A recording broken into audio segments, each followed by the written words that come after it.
mbokk yi asalaamaaleykum daal leen a jàmm ci seen i xibaari météo mbokk yi ñu ngi leen di yégal ni ba tey niir yu mag yooyu di ànd ak taw ak dënnu dinañ ko nemeeku ba tey ci dëkk yi nga xam ñoo fare ci bët saalum réew mi diggante Ziguinchor jàpp Sédhiou suba incha allah na buñ ci yegsee daañu am activité yooyu ba léegi dina dem ba déplacé tuuti dem ba si diggi réew mi diggante Kaffrine Fatick Kaolack ak Diourbel. mbokk yi am na température yi nga xam dina fi xaw a kawe loolu rawatina nag ci dëkk yi nga xam ñoo fare ca bët gànnaar réew mi ñu xool suñu nataal image satellitale ak asamaan soo xam ni dina bëri ay niir nar ko mën nemmeeku rawatina nag dëkk yi nga xam ñoo fare ca bët saalum réew mi waaye nag mbokk yi li des ci réew mi daanaka ay tuuti niir lañ ci nar nemmeeku ba da dem ba si fi nga xam ni moo di bët gànnaar réew mi nga xam ni foofu niir daañu fa néew loolu waaye nag loolu moo nar jurandi ci wàllum température mbokk yi ci guddi gi jàpp suba teel bi température yi nga xam moo nar a gën a néew ci bët saalum réew mi diggante Sédhiou Kolda naka noonu Tambacounda jàpp Kédougou foofu dina dem ba ñaar fukki degré ak ñett jàpp ñaar fukki degré ak ñeent ñaar fukki degré ak juróom jàpp ñaar fukki degré ak juróom-ñaar mooy température yi nga xam moo nar a gën a fës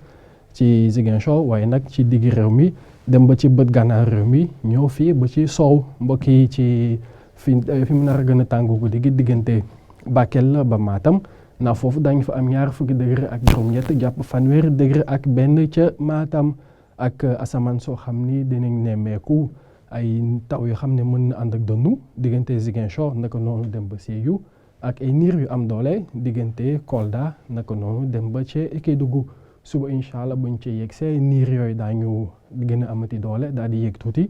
dem ba ci côté Kaolack Kaffrine Diourbel naka noonu ba ci Fatick dañu fa am ay taw yoo xam ne mën na ànd ak ay dënnu ci bëccëg bi waaye nag am na yeneen taw yi nga xam moom la ñu woowee averse daañu ko nemmeeku daanaka ci dëkk yi nga xam ñoo fare ci bët saalum bi yëpp di ko dalee Ziguinchor Sédhiou Kolda ñëw ba ci côté penku Tambacounda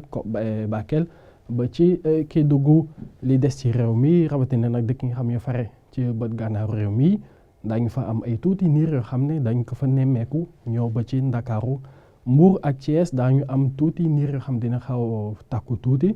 waaye nag mbokk yi ñu leen di yëgal ni ci wàllum température fi mu nar a gën a tane bëccëg bi diggante fanweeri degré la ci Ndar Géej naka noonu ci Kolda ak fanweeri degré ak benn ci Ndakaaru ba ci Sédhiou